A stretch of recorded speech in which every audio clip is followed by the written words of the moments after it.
하나님, 오늘도 하나님과 우리 사이에 막힌담이 없기를 바라며 회개하고 정직한 심령으로 예배하려고 합니다.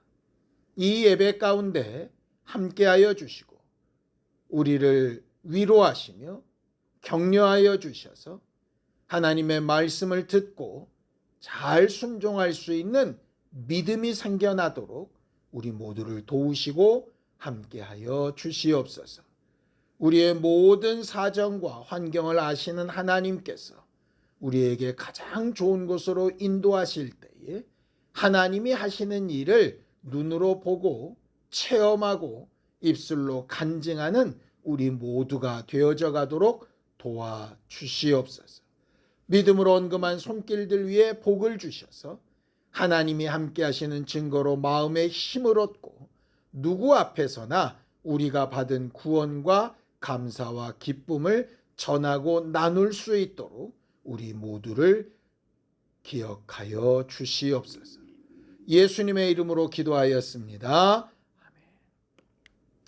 하나님의 말씀은 사도행전 12장 11절에서 17절까지 말씀을 함께 합독하겠습니다. 사도행전 12장 11절에서 17절까지 말씀입니다.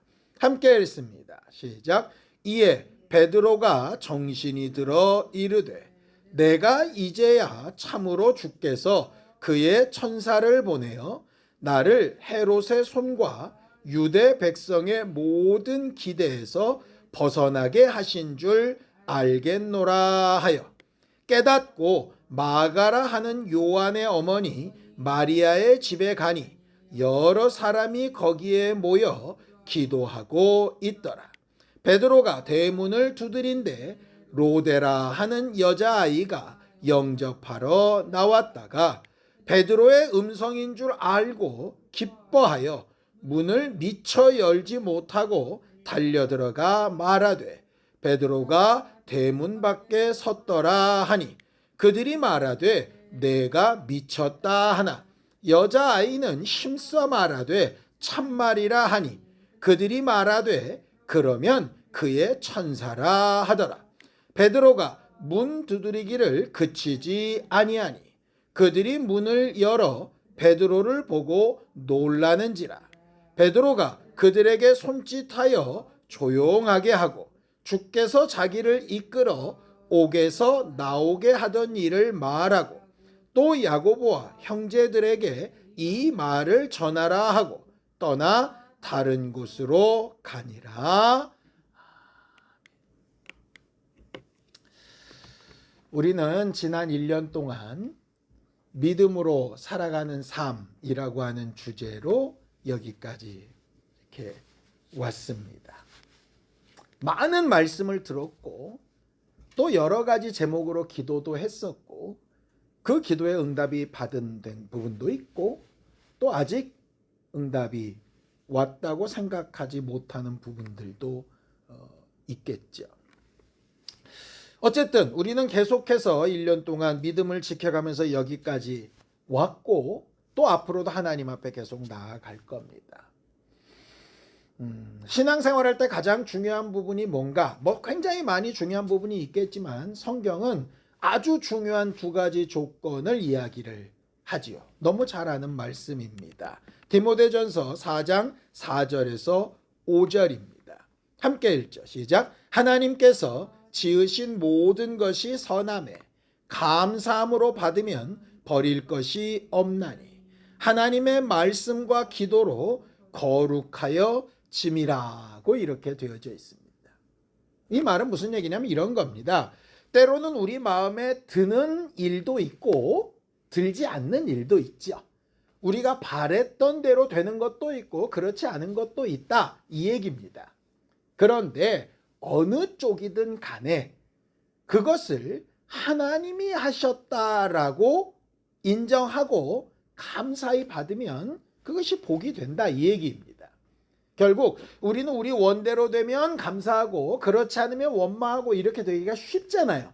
그런데 그 모든 일의 뒤에 하나님이 계시다라고 하는 것을 인정하자는 거예요. 그러면 나쁜 일이나 좋지 않은 일이나 뭐 원수가 했을 만한 일이나 이런 것들도 다 좋게 받아들이면 된다는 얘기냐? 아니, 그런 얘기가 아니고요.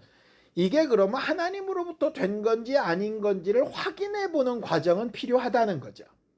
그러니까 어떤 마음에 들지 않는 상황이 벌어졌는데 이것이 정말 내가 받아들여서 감사할 일이냐 아니냐, 아니면 내 마음에 너무 쏙 드는 일이 벌어졌는데 그 일이 정말로 하나님이 바라시고 원하시는 방향으로 가는 것이냐 하는 것을 확인해 보고 감사함으로 받으라, 이런 말입니다. 이유에 상관없이 무조건 감사해라 이 얘기 아닙니다. 이제 그렇게 되면 원수가 한 일도 막 받아들이게 되고요. 사람들의 생각도 막 받아들이게 되고 이렇게 되니까 구별할 필요는 있는 거죠. 그래서 뒤에 조건 두 가지를 얘기하는 겁니다. 말씀과 기도로 거룩하게. 거룩이라는 말은 구별되어져 있다라는 뜻인데 더 정확하게 얘기하면 하나님의 편으로 구별되어져 있다, 이런 말입니다. 예를 들어 어떤 상황이 벌어졌다 칩시다. 이 일이 하나님이 하신 일이다라는 게 정확하다면 이건 거룩한 일입니다. 우리는 흔히 교회에 모여서 하는 일 거룩한 일, 세상에 나가서 돈 버는 일 안 거룩한 일, 이렇게 생각하기가 쉽지만 하나님의 하신 일은 거룩한 일. 아무리 우리가 볼 때 종교적으로 훌륭해 보여도 하나님이 원하시지 않는 방향의 일이면 거룩하지 않은 일이에요. 예수님 당시에 제사장이나 바리새인들이나 또 서기관들이나 이런 사람들은 분명히 하나님의 일을 하는 것처럼 보입니다. 그런데 예수를 죽이려고 할 때도, 배척할 때에도, 이럴 때에도 그들은 하나님의 일을 하는 것처럼 보이거든요. 물론 궁극적으로 보면 하나님의 일이 맞지만 하나님이 보내신 예수 그리스도를 믿지 않는 일이기 때문에 죄에 속한 일들을 계속하고 있는 겁니다. 그럴 때 내가 지금까지 해왔던 믿음 생활의 방식대로 예수를 거부하는 것이 옳으냐, 아니면 예수를 하나님이 보내신 메시아라고 인정하고 내 마음과 생각의 방향을 바꾸는 것이 옳으냐라고 하는 것, 그렇게 어느 쪽이 거룩한 거냐를 판단할 때 쓰는 도구가 두 가지가 말씀과 기도라는 거예요. 그러니까 말씀으로 검증되지 않고 기도로 응답되지 않은 부분은 함부로 거룩하다, 옳다, 그르다 말하기 어렵다는 겁니다. 우리가 코로나가 굉장히 막 가득 막 유행할 때 백신이 나오면은 막 금방 일이 끝날 것처럼 생각을 한 적이 있었잖아요. 그래서 막 세계적으로 되게 유명한 회사들이 백신을 막 개발을 합니다. 막 개발됐다는 얘기도 들리고 어디서 뭐 했다는 얘기도 들립니다. 그런데 그게 들리기만 그렇게 들리지 뭐가 금방 오질 않아요. 왜냐? 약이 만들어졌다고 막 갖다가 주사를 놓을 수는 없잖아요. 이게 부작용은 없는지, 아니면 이걸 고치기 위해서 했는데 다른 일이 벌어지지는 않는지 몇 쌍에 거쳐서 계속 실험을 하지 않습니까? 기다리는 사람 입장에서는 막 속이 터지지만 그래도 더 큰 위험을 나타내지 않기 위해서 시간을 두고 확인해보는 과정들이 필요하잖아요. 그것처럼 우리가 믿음으로 살아가는 삶에도 그런 부분들이 사실 필요하다는 거죠. 우린 너무나도 단순하게 음성이 있으면 할렐루야하고 응답이 있으면 감사합니다 이러기 쉬운데, 사실은 이게 정말로 하나님으로부터 시작된 게 맞는가? 아니면 하나님이 하신 일의 결론을 내가 확실하게 검증할 수 있나 하는 것을 끊임없이 계속 내 안에서 마시 정수기로 물을 이렇게 걸러내듯이 계속 그렇게 확인해 보는 과정이 필요하다는 거예요. 그래서 말씀과 기도로 거룩하여진다, 이렇게 되는 겁니다. 결국 믿음으로 살아가는 삶에 반드시 필요한 두 가지가 말씀과 기도입니다. 말씀은 하나님으로부터 오는 겁니다. 하나님이 직접 하시든 천사를 통해서 하든 선지자를 통해서 하든 예수 그리스도를 통해서 하든 설교자를 통해서 하든 아니면 기록된 책을 통해서든 하나님으로부터 우리에게 주어지는 부분이지요. 기도는 어떻게 됩니까? 누구든지 마음에 소원하는 바를 예수 그리스도의 이름을 의지해서 하나님 앞에 소통하는 겁니다. 우리로부터 출발하는 겁니다. 결국 하나님으로부터 오는 말씀과 우리로부터 시작된 기도가 이렇게 만나고 소통되는 것, 그게 결국 믿음 생활이잖아요. 여러분, 아무리 오랫동안 같이 산 부부라도 한쪽만 계속 말하고 감정을 표현한다고 생각을 해봅시다. 처음에는 괜찮을 거예요. 처음에는 저 사람이 너무 좋기도 하고 저 사람이 잘 듣고 있다고 스스로도 생각하고 그래도 크게 무슨 불만이 없으니까 처음에는 저 사람은 원래 무뚝뚝한가 보다 그래가면서 그냥 사는 거예요. 그런데 가도 계속 한쪽만 있으면 그 관계는 정상적으로 유지되기가 어렵습니다. 아니 몇십 년을 같이 산 부부도 그런데 성도들끼리 성도와 목사 사이에 또 하나님과 우리 사이에는 어떻겠어요?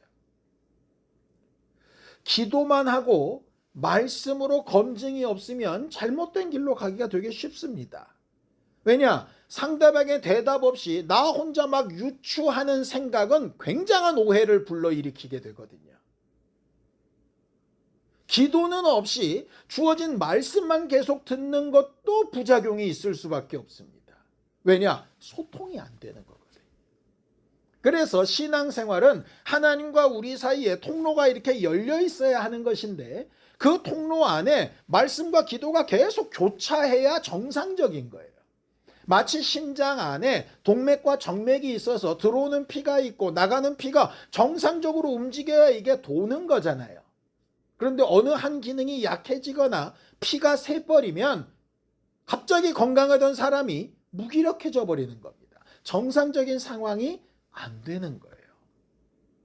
혈관에 소통이 잘 안 되면 큰 문제가 생깁니다. 신경에 소통이 안 돼도 엄청난 문제가 생깁니다. 사람과 사람 사이에 소통이 안 돼도 대단히 큰 문제가 생기지요. 하나님과 우리 사이에는 어떻겠습니까? 그러니 우리가 건강진단을 받아서 피는 잘 흐르는지 신경을 잘 작동하고 있는지 이런 거 우리가 늘 확인하지 않습니까? 그렇다면 하나님과 우리 사이의 소통도 과연 어느 정도 잘 되고 있는지 우리가 스스로 돌아봐야 되지 않겠습니까?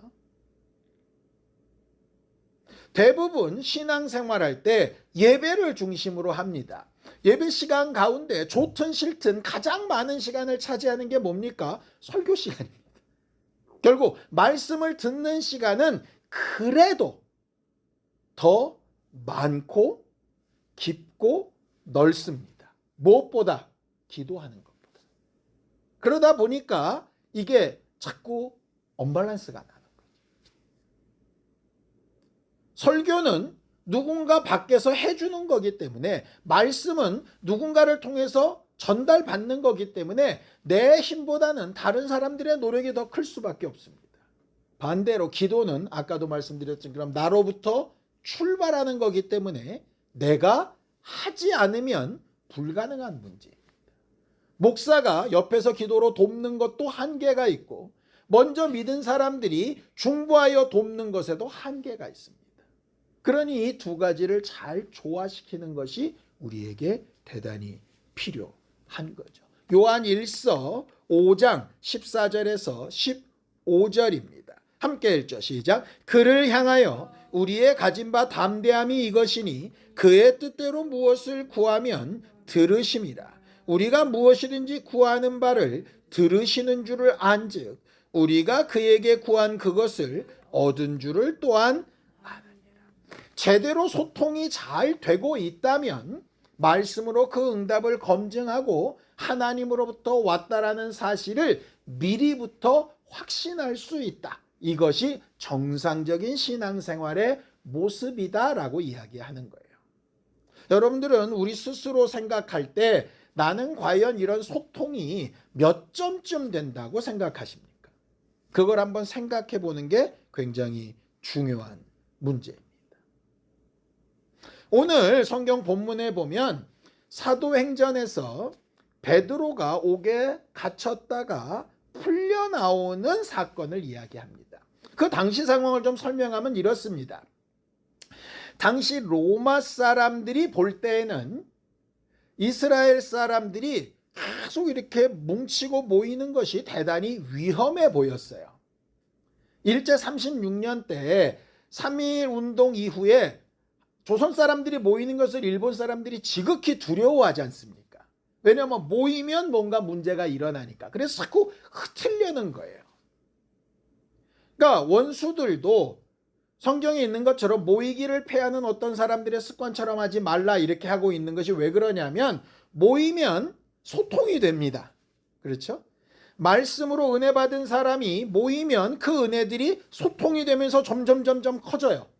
응답받은 사람들이 모여서 소통이 되면 그 응답이 점점 커집니다. 그럼 원수는 대항하기가 굉장히 힘들어져요. 그러니까 로마도 그 당시에 유대인들이 모이는 일을 지극히 경계합니다. 그래서 큰 모임이나 이런 행사들이 될 때마다 걱정하는 거예요. 그런데 예수가 등장하시니까 수천 명씩을 막 끌고 다니시는 거예요. 야, 저거 위험하다. 이런 생각이 드는 겁니다. 또 대제사장이나 서기관들이나 바리새인들의 입장에서는 사람들이 자기들 앞에 와서 재판을 받고 해결을 받고 헌금도 하고 이래야 되는데 예수를 막 따라다니는 거예요. 자기들한테 와야 될 사람들이 예수께 막 가니까 뭔가 자기 걸 뺏기는 것 같은 거죠. 그러니까 이렇게 기득권을 가지고 있었던 로마와 헤로도 왕과 빌라도와 또 유대인의 다른 기득권들이 생각할 때 예수는 굉장히 위험한 존재인 거예요. 그래서 이렇게 못 모이게 하고 흩어지게 하려면 어떻게 하면 좋을까? 예수를 죽이면 되겠다. 그래서 예수를 죽이면 다 흩어질 거라고 생각을 했던 거죠. 그래서 대제사장이 이런 말도 하는 겁니다. 자, 요한복음 11장 50절입니다. 함께 읽죠. 시작. 한 사람이 백성을 위하여 죽어서 온 민족이 망하지 않게 되는 것이 너희에게 유익한 줄을 생각하지 아니하는도다 하였다 이랬습니다. 이건 대제사장이었던 사람이 다른 제사장들 앞에서 한 말입니다. 예수를 어떻게 처리할까 막 이렇게 고민할 때 딱 한마디 하는 거지. 야, 한 사람 죽이면 모든 문제가 끝나. 여기서 사실은 백성을 위하는 것처럼 얘기하지만 실상은 기득권인 자기들을 위해서 하는 얘기입니다. 결과적으로 그렇게 해서 예수를 죽였더니 문제가 발생했습니다. 죽이면 사람들이 흩어질 거라고 생각했는데 죽여도 여전히 모이는 거예요. 더 많이 모이는 거예요. 더 깊이 들어가서 모이는 거예요. 그러니까 이게 문제가 심각해진 거죠. 그래서 이걸 어떻게 해야 되지? 하나 더 죽여. 그래서 예수님의 제자 중에 아주 혈기왕성한 야고보, 요한의 형제였던 야고보를 목을 잘라서 죽입니다. 그랬더니 사람들이 막 환호를 하는 거예요. 야고보를 죽였는데도 이런 반응이라면 베드로를 죽이면 훨씬 더 좋겠다. 그래서 지금 베드로를 감옥에 가두어 놓고 어떤 죄든지 덮어 씌워가지고 베드로를 죽여야 되겠다고 생각한 겁니다. 결국 그 상황에서 베드로는 갇혔고 남은 교회는 두려워 떨고 있는 거죠. 그들은 지금 뭐 하고 있느냐? 이렇게 하고 있습니다. 자, 사도행전 12장 5절입니다. 함께 읽습니다. 시작. 이에 베드로는 옥에 갇혔고 교회는 그를 위하여 간절히 하나님께 기도하더라 라고 이렇게 되어 있습니다. 자, 상상을 좀 해봅시다. 그 당시 예루살렘 교회 사람들이 베드로를 위하여 뭐라고 기도했을까요? 죽을 때 아프지 않게 해주세요. 이렇게 기도했을까요? 그런 기도 안 했을 겁니다. 제일 쉬운 건 베드로 죄 없으니까 풀려나게 해주세요. 이런 거 했겠죠. 근데 바로 직전에 무슨 사건이 있었다고요? 누가 죽었다고요? 야고보가 죽었어요. 야고보가 잡혀서 죽게 될 때는 그들이 기도했을까요? 안 했을까요? 했겠죠. 하나님, 야고보 죄 없습니다. 살려주세요. 근데 죽었어요. 베드로 잡혔는데 살려주세요 하고 있는데 그들 마음속에는 무슨 생각이 있을까요? 베드로도 죽을지 몰라. 그러니까 기도는 하는데 기도하면 살 수 있어. 이게 아닌 거예요. 왜? 한 번의 경험이 있어요. 예수를 위해서 기도했는데 죽었고요. 야고보를 위해서 기도했는데 죽었어요. 근데 어찌 보면 마음 한구석에 기도는 해야 되니까 하는데 한구석에는 아마 죽을 거야. 여러분들은 혹시 기도할 때 그런 생각 하신 적 없습니까? 저는 믿음이 없는 목사라서 그런지 여러분들이 기도 부탁을 할 때 기도하겠습니다. 그래서 기도는 하지만 마음 한구석에 안 될 것 같다. 어떡하지? 안 되면 내가 뭐라고 위로하지? 이런 마음이 들 때가 굉장히 많이 있어요, 실제로.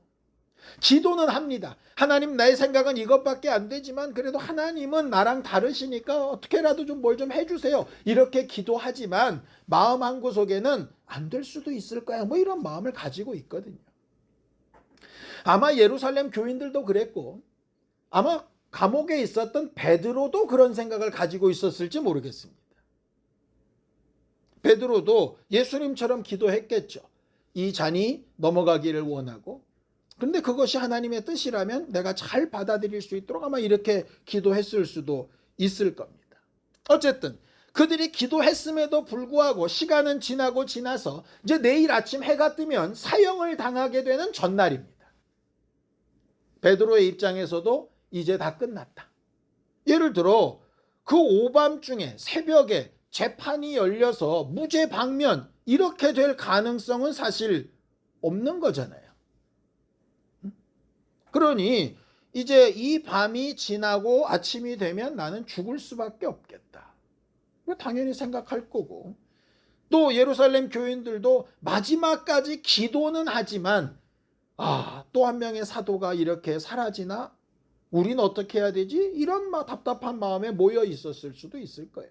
그런데 도무지 생각할 수 없는 그 상황에서 알 수 없는 일이 벌어지는 겁니다. 자, 사도행전 12장 7절입니다. 함께 읽죠. 시작. 호련히 주의 사자가 나타나매 옥중에 광채가 빛나며 또 베드로의 옆구리를 쳐 깨워 이르되 급히 일어나라 하니 쇠사슬이 그 손에서 벗어지더라. 이렇게 되어 있습니다.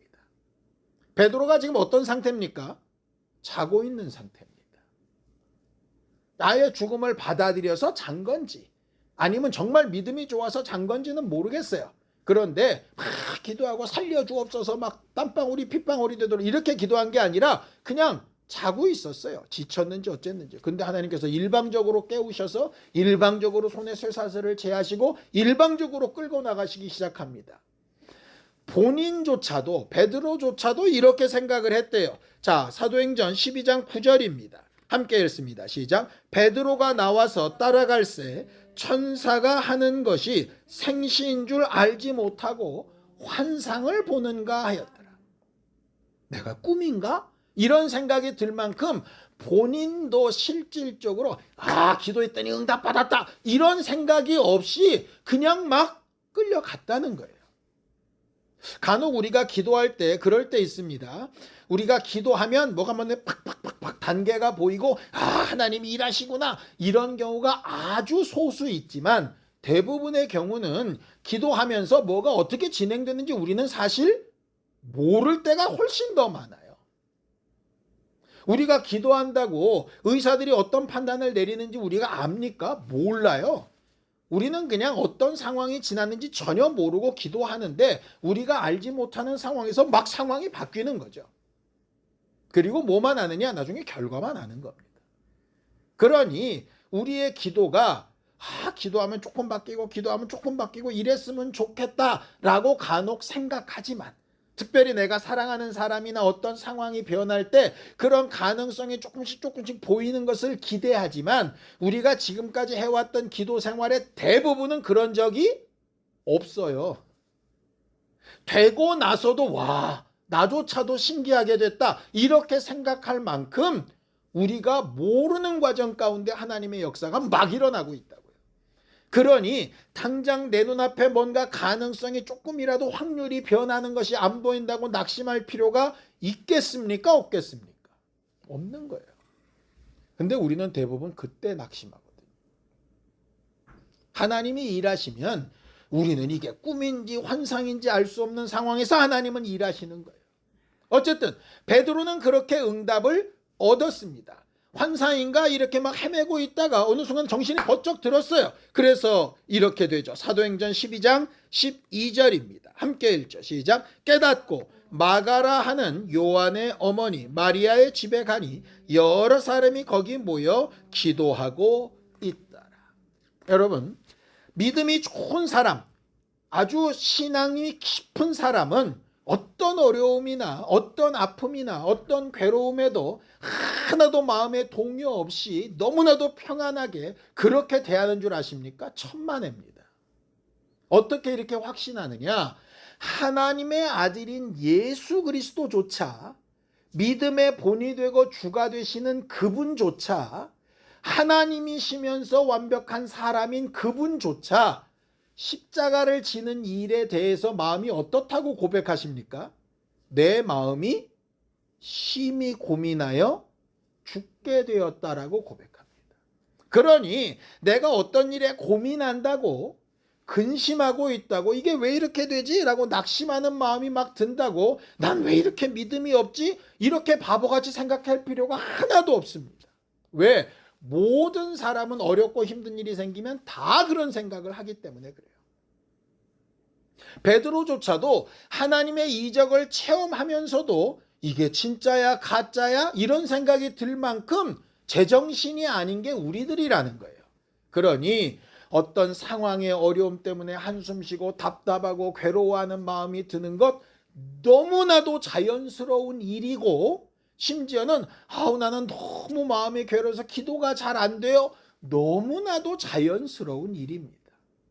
문제는 그런 자연스러운 일의 끝에 어쨌든 하나님의 하신 일을 보거나 하나님이 어떻게 하시겠다고 말씀을 전해 듣거나 설교를 듣는 것처럼 어느 순간 하나님은 이렇게 일하시는 분이구나 라는 것이 깨달아지는 순간에 뭘 해야 되느냐? 베드로처럼 깨닫고 마음을 분명히 하고 그 다음에 내가 해야 될 행동이 뭔가를 결정해야 되는 거예요. 예를 들면 이런 겁니다. 베드로는 끌어내셨어요. 환상인가 생각하다가 정신이 번쩍 들었어요. 번쩍 든 다음에 이제 이 상황에서 난 뭘 해야 되지? 이 생각을 하는 겁니다. 무조건 도망치자가 아니라 내가 누구를 만나고 어떤 얘기를 하고 이것을 어떻게 증거하고 하나님이 이렇게 하신 일의 목적이 뭐지? 이걸 생각하는 겁니다. 반대로 빌립보 감옥에 갇혀있던 바울은 어땠습니까? 옥문이 열리고 쇠사슬이 다 풀어졌습니다. 그런데 바울은 어떻게 되죠? 나갑니까? 안 나갑니까? 안 나갑니다. 왜? 나가라고 하시는 명령이 없었어요. 풀어놓긴 했는데 나가라고 하시는 명령이 없으니까 그 감옥에 그대로 있습니다. 그러면서 빌립보 감옥의 간수장과 그 가족들을 전도하고 합법적인 무죄로 판단을 받아서 풀려나게 됐죠.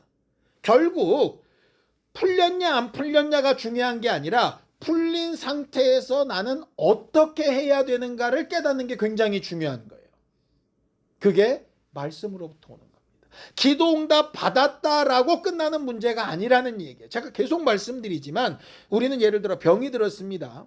병이 들면 낫기를 원합니다. 마치 베드로는 풀려나기를 원하고 예수는 안 죽으시기를 원하고 이렇게 하는 것처럼 기도합니다. 기도해서 그 기도의 응답을 받았습니다. 받으면 끝이 아니라 기도의 응답 하셨으면 그 다음은 베드로 같은 지금 일이 필요한 거예요. 깨닫고 난 뭘 해야 되지? 이렇게 돼야 되는 거예요.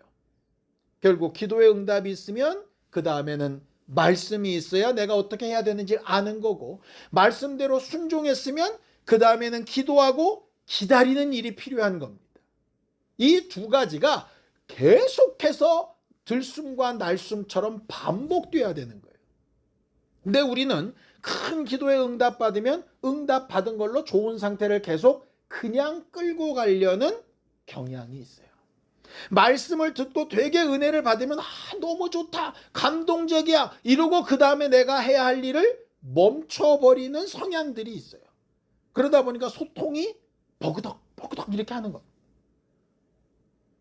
말씀을 잘 듣고 감동받는 것도 매우 중요하고, 큰 응답과 하나님이 하신 확실한 증거를 보는 것도 매우 중요한데, 그 다음 단계로 넘어가는 일은 훨씬 더 중요한 문제라는 거예요. 그런데 베드로처럼 그렇게 잘 안 되는 거죠. 자, 그 다음 상황은 어떻게 됩니까? 베드로는 분명히 자기가 깨닫고 해야 될 일을 결정한 다음에 그들이 기도하고 있었던 마가의 다락방으로 갑니다. 그래서 막 문을 두드립니다. 바깥에서 망을 보고 있던 로데라고 하는 여자아이가 이렇게 행동을 하죠. 사도행전 12장 14절입니다. 함께 읽죠. 시작. 베드로의 음성인 줄 알고 기뻐하여 문을 미처 열지 못하고 달려들어가 말하되 베드로가 대문 밖에 섰더라. 이렇게 얘기합니다. 로데라는 여자아이라고 표현된 걸 보니 10살에서 15살 사이입니다. 어린아이죠. 어린아이가 밖에서 기도하는데, 왜냐하면 예수 믿는 사람들 잡아 죽이려고 하니까 망을 보다가 베드로가 두들기고 그 목소리가 베드로의 음성인 줄 알고 너무 기뻤습니다. 왜냐? 안에서 어른들이 뭘 기도하고 있는지를 알았겠습니까? 몰랐겠습니까? 당연히 알았죠. 어른들이 이렇게 기도하는데 그 기도의 응답으로 베드로가 살아온 거예요. 그러니 얼마나 기쁘면 문 열어줄 생각도 못하고 당신들 기도가 응답받았다고 막 쫓아가는 겁니다. 그러면 반응이 어떻게 나와야 되느냐? 그러냐고, 하나님이 하셨다고 기뻐하며 나와야 되는데 뭐라고 얘기를 하죠? 사도행전 12장 15절입니다. 함께 읽죠. 시작. 그들이 말하되 내가 미쳤다 하나 여자아이는 힘써 말하되 참말이라 하니 그들이 말하되 그러면 그의 천사라 하더라. 아니, 열심히 기도한 건 뭐고 미쳤다라고 얘기하는 건 뭡니까? 열심히 기도한 건 뭐고 응답 받은 사람이 확실히 응답을 받았다고 하니까 그건 이런 걸 거야 라고 합리화를 시키는 건 또 뭐죠?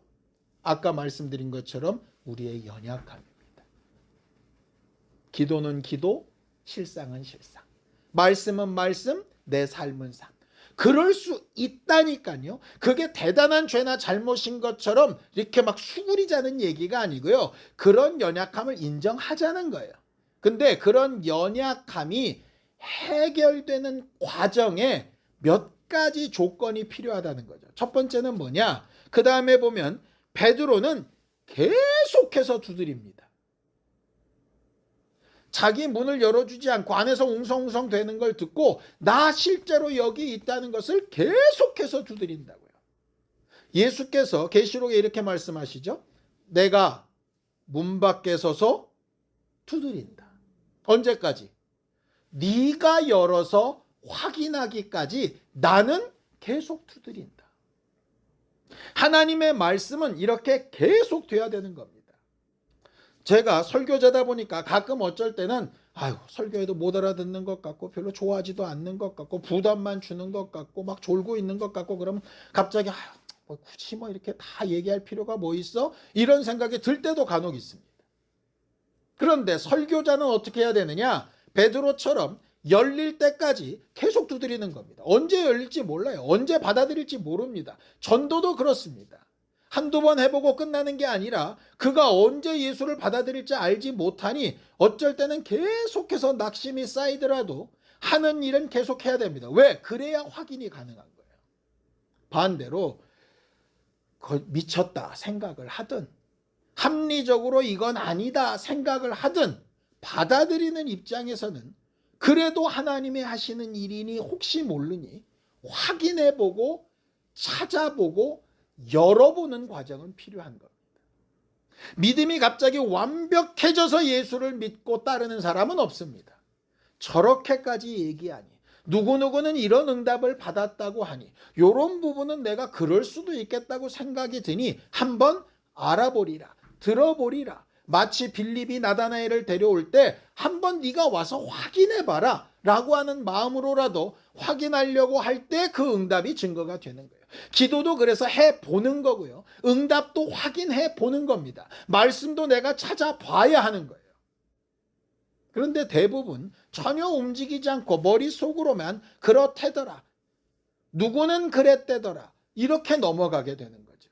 그러면 두드리는 일이 계속되거나 열어보는 일이 있기까지 확인이 되지 않으면 다 남의 일이고 나와는 상관없는 일이 되는 거예요. 믿음으로 살아가는 삶에 그래서 필요한 건 엄청난 믿음을 구합시다, 흔들리지 아니하는 담대함을 구합시다, 뭐 이런 거 아닙니다. 적어도 여자아이 로데처럼 자기가 경험한 바가 확실하다면 누가 미쳤다라고 얘기를 하든 말든 내가 경험한 건 분명한 사실이라고, 베드로는 나 여기 있다고 이렇게 두드리듯이 똑같은 고백과 행동을 계속하는 게 매우 필요합니다. 상황 따라 형편 따라 왔다리 갔다리 하는 믿음이 아니라 분명히 이 부분만큼은 내가 확신할 수 있다라고 말하는 고백과 전달이 매우 필요합니다. 그 부분이 우리 안에 있어야 한다는 거예요. 두 번째, 내가 아직 경험해보지 못하거나 인정되기 어려운 부분이 있다면 그럼에도 불구하고 일단 문을 열든 문 열기가 두려우면 틈새라도 봐서 실제로 어떤 응답이 있는지를 확인해야 그게 자기 믿음이 되는 겁니다. 기도했던 마가다락방의 사람들이 로데의 말을 내가 너 네 말 믿어줄게, 그건 그들의 믿음이 아니에요. 그건 로데의 믿음이죠. 로데의 말을 듣고 자기가 직접 문틈으로 보든 베드로를 만나든 문을 열어가지고 베드로를 환영하든 하는 행동이 수반돼야 그 다음에 자기 믿음이라고 말할 수 있는 거 아니겠어요? 지금까지 우리가 어떻게 신앙생활을 했는지는 잘 모르겠습니다.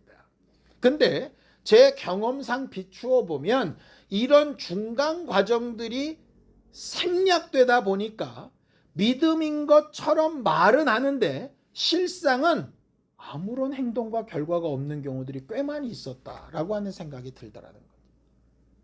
기도의 응답을 확인하는 부분은 바로 이런 부분입니다. 하나님의 말씀이 계속 내게 검증되고 내가 확인해 본 바가 계속해서 고백되어지는 이 두 가지가 계속 소통되어져야 우리는 믿음으로 살아가는 삶을 살 수 있게 되는 거예요.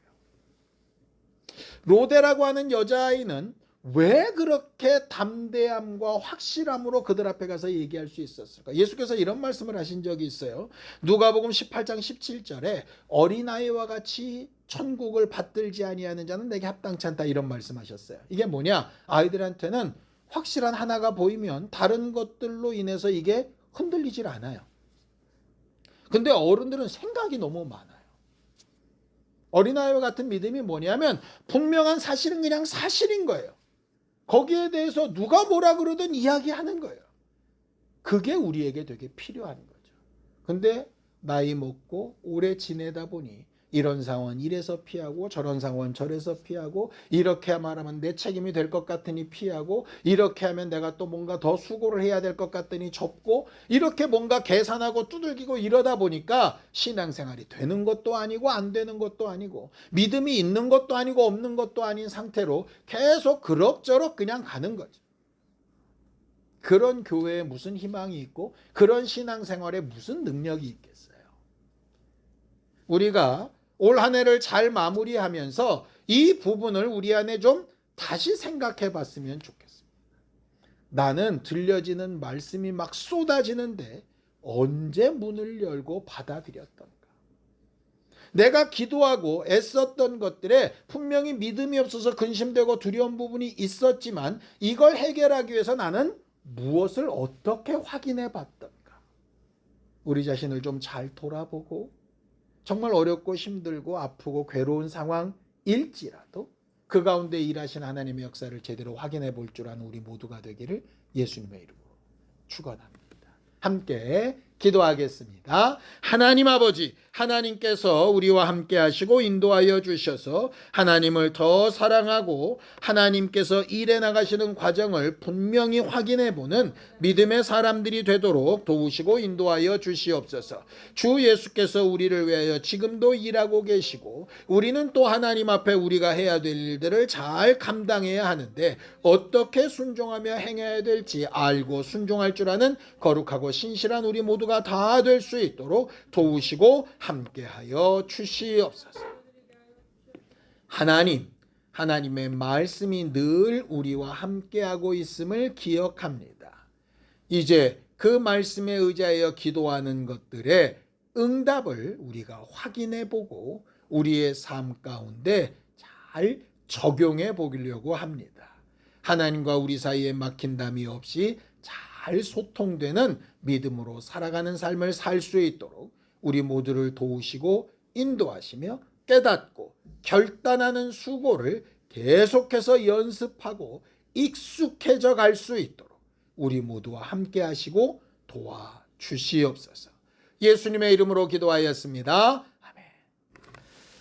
이제는 우리 주 예수 그리스도의 은혜와 하나님 아버지의 극진하신 사랑과 성령님의 감동하시고 함께 하시는 분명한 증거가 하나님 앞에 들은 모든 말씀을 기초로 기도할 때에 응답을 늘 확인하며 살기를 원하는 우리 모두 위에 이제로부터 영원까지 함께 있을지어다. 아멘.